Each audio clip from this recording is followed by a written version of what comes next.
Gold hub తాకట్టులో ఉన్న బంగారాన్ని విడిపించి తిరిగి కొనబడను. For more details contact 8499938881. నమస్తే, వెల్కమ్ టు ఆదాన్. నేను కిషోర్ కుమార్. నా వీడియోలు మీరు మిస్ కాకుండా ఉండాలంటే డైరెక్ట్గా అవన్నీ మీ ఫోన్కే, మీ వాట్సాప్కే వచ్చి చేరాలనుకుంటే కామెంట్స్లో పిన్ చేసినటువంటి లింక్ని క్లిక్ చేసి నా కమ్యూనిటీలో జాయిన్ కండి. ప్రతి ఒక్క వీడియో డైరెక్ట్గా మీ ఫోన్కే, మీ వాట్సాప్కే వచ్చి చేరుతుంది. ఇక అసలు పాయింట్కి వచ్చేస్తాను. పేర్ని నాని నోటి దూల, నోటి తేట, నోటి విరోచనాల వెనుకున్నటువంటి రహస్యం ఏంటి? ఎందుకు ఇలా చలరేగిపోతున్నాడు? ఎందుకు ఇలా పేట్రేగిపోతున్నాడు? అతను కావాలని చేస్తున్నాడా? అతను వెనక ఎవరైనా ఉండి కావాలని చేయిస్తున్నారా? అసలు కథ ఏంటి, కమ్మం విషయం ఏంటని చెప్పేసి చాలామంది డౌట్లు వ్యక్తం చేస్తున్నారు. సోషల్ మీడియాలో ప్రశ్నలు రేకెత్తేలా చేస్తున్నారు. ఎట్ ద సేమ్ టైం ఇంత మాట్లాడుతున్నా, ఇంత వాగుతున్నా, ఇంత చెత్తగా ప్రవర్తిస్తున్నా వీళ్ళు ఎందుకు అరెస్ట్ చేయట్లేదు? తీసుకెళ్ళి జైల్లో ఎందుకు పెట్టట్లేదు?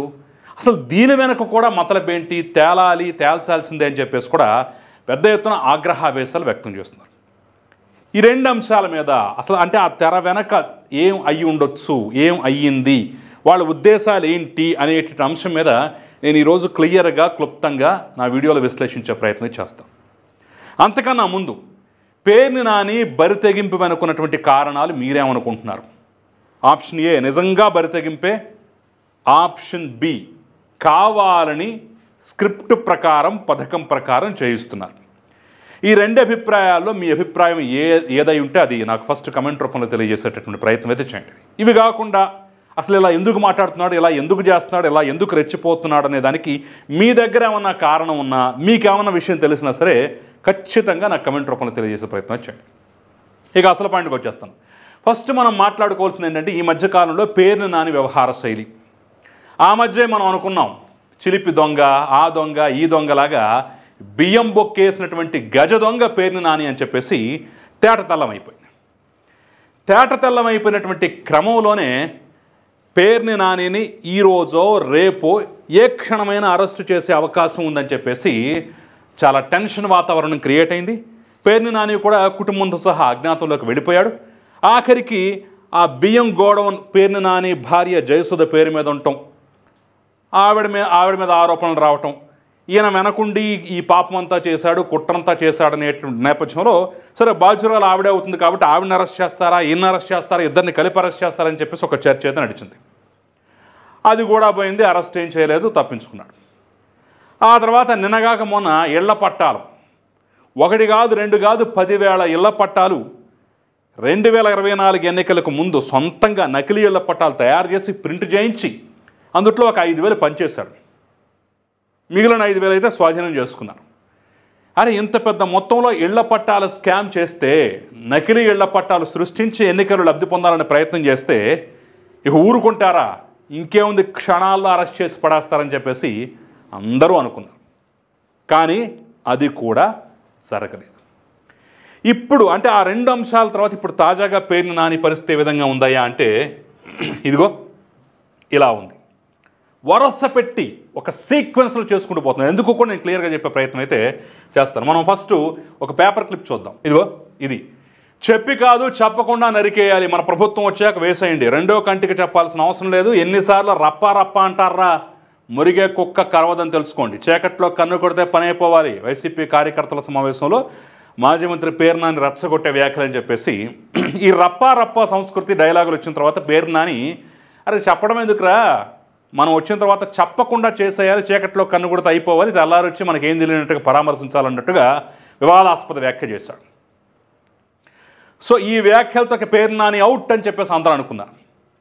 అవుట్ కాలేదు. కానీ ఆ నెక్స్ట్ డేనే ఇంకొకటి, బీసీ మహిళపై దాడిని గోల చేద్దాం, లోకేష్ చేయించాడని చెప్దాం, గుడివాడ గొడవపై పేర్ని నాని ఫోన్ సంభాషణ లీక్ అంటూ కూడా మరొకటి వచ్చింది. లోకేష్ మీద తోసేద్దాం అంటే గుడివాడలో ఫ్లెక్సీలు, రచ్చ రభస, గొడవ, గందరగోళం వైసీపీ సమావేశం సందర్భంగా జరిగితే దాన్ని లోకేష్ మీదకి తోసేద్దాం అని చెప్పేసి ఒక కుట్ర చేశాడు. వీడియో కూడా బయటపడింది. దాని తర్వాత 76 ఏళ్ల ముసలోడు ఎంతకాలం బతుకుతామంటూ సీఎం చంద్రబాబుపై పేర్ని నాని వ్యాఖ్య.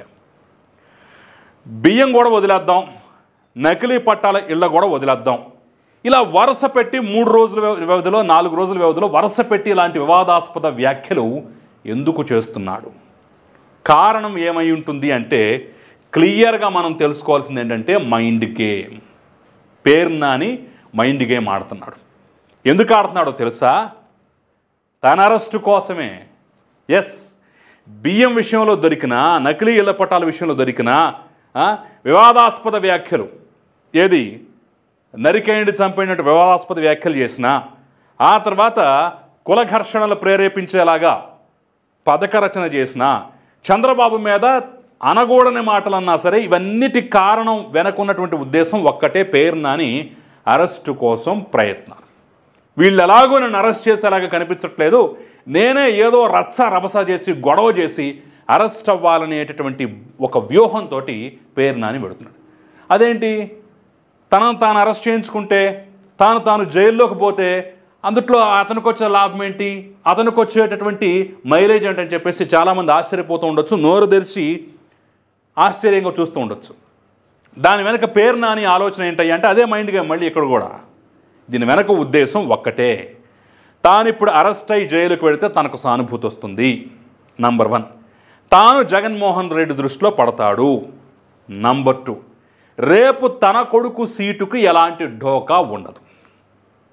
ఎస్, తాను రాజకీయ సన్యాసం తీసుకొని రిటైర్ అయిపోయి తన కొడుకును మొన్న 2024 ఎన్నికల్లో రంగంలోకి దింపాడు. పాయింట్ నెంబర్ 1 గుర్తుపెట్టుకోవాలి మీరు. దింపితే ఓడిపోయాడు. సరే, అది తుఫాను కావచ్చు, సునామీ కావచ్చు, ఆ గాలికి మొత్తానికి అందరూ ఓడిపోయినట్టుగా ఇతను కూడా ఓడిపోయాడు. ఎన్నికలు పూర్తయిన తర్వాత నుంచి తెలిసినటువంటి అంశం ఏంటంటే, ఈ సంవత్సర కాలంగా పేర్ని నాని కొడుకు పేర్ని నాని స్థాయిలో రాణించే అవకాశాలు కనిపించట్లేదు. అతని నాయకత్వ లక్షణాలు కానివ్వండి, ఆకట్టుకునే తీరు కానివ్వండి, అతను మాట్లాడే విధానం కానివ్వండి, మిగతా ఏ విషయాలు చూసినా సరే ఇతనితో పోల్చుకుంటే అతను ఆ స్థాయిలో రాణించట్లేదు. పైగా ఒక కామెడీ పీస్ లాగా మిగిలిపోతాడేమో అనేటటువంటి భయం కూడా ఉంది. ఇక అతను పదే అనేక సందర్భాల్లో దొరికినటువంటి వీడియోలు పెట్టేసి అతను ట్రోల్ చేయటం, కామెడీ పీస్ లాగా మార్చేయటం ఇటు వాళ్ళకి ప్రతిపక్షంగా ఉన్నటువంటి తెలుగుదేశం జనసేన వంతైంది. అందుట్లో వాళ్ళు సక్సెస్ అయిపోయారు. ఇటు పక్క చూస్తేనేమో తాను రిటైర్ అయిపోయాడు, కొడుకు అవకాశం మొన్న దొరికింది, ఓడిపోయాడు.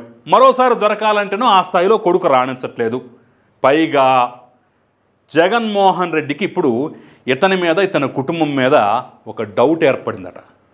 ఏంటా డౌట్ అంటే, అరే వంశీ అరెస్ట్ అయ్యాడు, కొడాలి నాని ఈరోజా రేపా అన్నట్టుగా పరిస్థితి, కేసులు మీద పడ్డాయి. మిగతా చాలామంది అరెస్ట్ అయినటువంటి పరిస్థితి. నందిగం సురేష్ దగ్గర నుంచి మొదలు పెడితే, బోరగడ్డ నీళ్ళ దగ్గర నుంచి మొదలు పెడితే, మాచర్లలో పిన్నెల దగ్గర నుంచి మొదలు పెడితే, ఆ చివరి నుంచి ఈ చివరి వరకు చాలామందిని అరెస్ట్ చేశారు. కానీ రెడ్ హ్యాండెడ్గా దొరుకుతున్నా సరే, బియ్యం విషయంలో దొరికినా, నకిలీ పట్టాల విషయంలో దొరికినా, ఏ విషయంలో దొరికినా సరే పేరు నాని ఎందుకు అరెస్ట్ చేయట్లేదు? ఇప్పటికే కూటమిలో కూడా ఇదే చర్చ ఉంది. అదే కృష్ణా జిల్లాకు చెందినటువంటి ఒక పెద్ద మనిషి పేర్ని నానిని అరెస్ట్ కాకుండా కాపాడుతున్నాడు, లాలూచి రాజకీయం జరిగిపోయిందని చెప్పేసి ఒక చర్చ నడుస్తోంది తెలుగుదేశం పార్టీ సోషల్ మీడియాలో. దానికి తగ్గట్టుగా ఆ మధ్య నా భార్యను అరెస్ట్ చేయించాలని చెప్పేసి కొల్లు రవీంద్ర ప్రయత్నం చేసినా చంద్రబాబు మాత్రం ససే, మీరు అసలు ఆడవాళ్ళని అరెస్ట్ చేయడం ఏంటి, బుద్ధి జ్ఞానం ఉందా అని చెప్పేసి తిట్టాడు, వాళ్ళందరినీ గదమాయించాడు. ఆ విషయంలో చంద్రబాబుని అభినందించాల్సిందని చెప్పేసి ప్రెస్ స్టేట్మెంట్ ఇచ్చాడు. అక్కడ పూర్తిగా దొరికిపోయాడట. అదేంటి, పేరు నానిని అరెస్ట్ చేయట్లేదు, పేరు నాని వాళ్ళకు లొంగిపోయాడా, పేరు నానికి వాళ్ళ సహకారం అందిస్తున్నారా, వీళ్ళకి మధ్య లాలూచి రాజకీయం నడుస్తోందని చెప్పేసి ఎందుకో జగన్మోహన్ రెడ్డి గుర్రుగా ఉన్నాడట. ఆ గుర్రుతనం నుంచి వచ్చినటువంటి విషపు మాటలు, విషపు చేష్టలు, విషపు చేతలే ఇవంతా. నన్ను నమ్మట్లేదు జగన్మోహన్ రెడ్డి, నా కొడుకును అసలే నమ్మడు, రేపు రోజున టికెట్ ఇస్తాడా, ఆయన మనసులో స్థానం సంపాదించుకోవాలి. నన్ను కూడా తీసుకెళ్ళి లోపల జైల్లో పడేశారంటే, నేను కూడా 4 రోజులు ఓసలు లెక్క పెట్టానంటే హ్యాపీ, నన్ను నమ్మినట్టే, నా కొడుకు టికెట్ ఇచ్చినట్టే. నన్ను అరెస్ట్ చేయలేదంటే, నన్ను జైల్లో పెట్టలేదంటే ఇక నన్ను నమ్మడు. కాబట్టి ఇమ్మీడియట్గా నేను అరెస్ట్ అయిపోవాలి. అరెస్ట్ అయిపోవాలంటే ఏం చేయాలి, అవాకులు చవాకులు పేలాలి.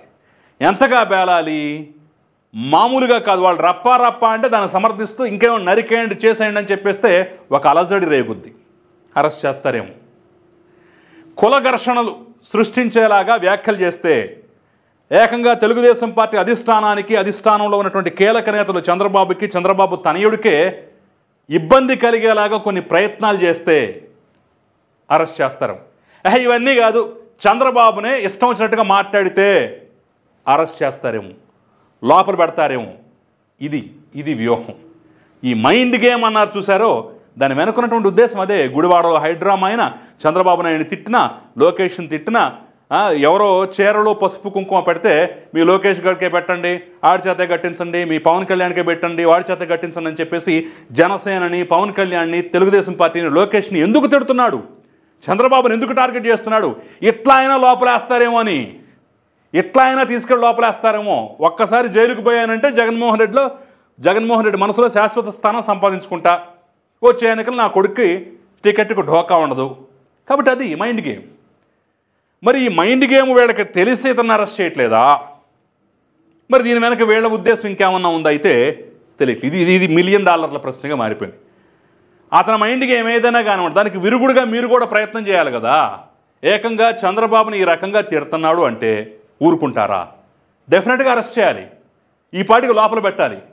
ఏకంగా గుడివాడ లాంటి చోట ఘర్షణలకి, ముఖ్యంగా బీసీ మహిళ మీద లోకేష్ దాడి చేయించారని చెప్పేసి ప్రాపగాండ చేసి ఈ వీడియో బయటపడింది కాబట్టి సరిపోయింది. లేకపోతే ప్రపంచం మొత్తం నిజమే అని నమ్మేది. యాంటీ బీసీ విధానంలోకి తెలుగుదేశం వెళ్ళిపోయిందా, కూటమి వెళ్ళిపోయిందని చెప్పేసి అందరూ నమ్మేవాళ్ళు. ఒక జెడ్పీటీసీకి ఆ రోజు జరిగినటువంటి గొడవ, రచ్చ, రభసలో తప్పెవరిదైనా కానివ్వండి, వాళ్ళు ప్రొజెక్ట్ చేసినటువంటి విధానంలో ఆ వీడియో బయటపడింది కాబట్టి బతికిపోయారు మీరంతా. ఇంత పెద్ద కుట్రకు సూత్రధారి, పాత్రధారిని మీరు వదిలేస్తే ఎలాగా? మరి మీ మైండ్ గేమ్ ఏంటో, మీ రహస్యం ఏంటో, మీరు మనసులో ఏమనుకుంటున్నారో అర్థం కానటువంటి పరిస్థితి. అన్నిటికన్నా మించి చెప్పి చేయటం కాదురా, చీకట్లో కన్ను కొడితే జరిగిపోవాలని చెప్పేసి ఒక దిశానిర్దేశం చేస్తున్నాడు. సైలెంట్గా చంపేయండి, సైలెంట్గా ఏసేయండి అని చెప్పేసి హింట్ ఇస్తున్నాడు, ప్రోత్సహిస్తున్నాడు, వాళ్ళకి వ్యూహరచన చేస్తున్నాడు. ఇలా చేయాలరా అని చెప్పేసి దిశానిర్దేశం చేస్తున్నాడు.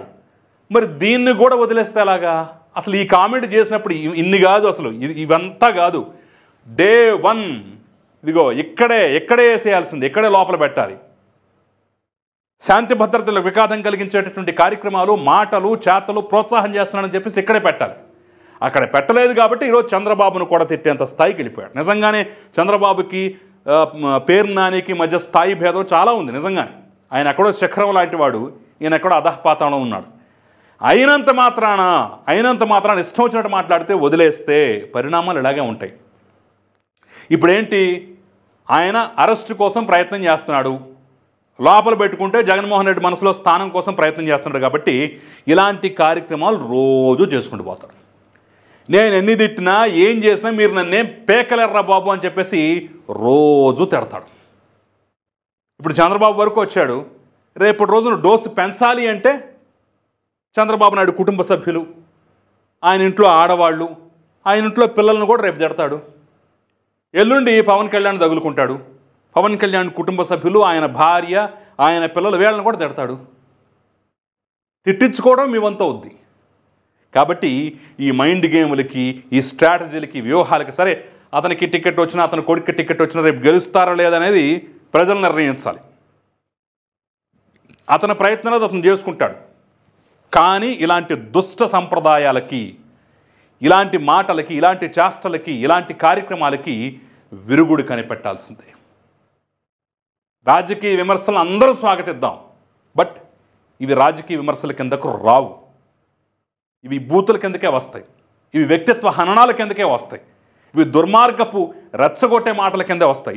ఇవి సమాజంలో శాంతి భద్రతల్ని శాంతి భద్రతలకు విఘాతం కలిగించేటువంటి కార్యక్రమాల కిందకే వస్తాయి. కాబట్టి ఆ దృష్టితో చూడాలి, ఆ దృష్టితోనే యాక్షన్ తీసుకోవాలి. మరి ఇప్పటికైనా సరే, మరి అతని వ్యూహం, అతని రహస్యం చాలా క్లియర్గా అర్థమైపోతున్న నేపథ్యంలో ఎప్పటికైనా సరే దీనికి విరుగుడు ప్రారంభిస్తారా, కనిపెడతారా లేదనేది అయితే చూడాల్సినటువంటి అంశం. చూద్దాం కూటమి ప్రభుత్వం ఏం చేయబోతుందో. ఈ అంశం కనుక మీకు నచ్చినట్టయితే లైక్ చేయండి, 10 మందికి షేర్ చేయండి, మన ఛానల్ని సబ్స్క్రైబ్ చేయడం మాత్రం మర్చిపోకండి. నమస్తే.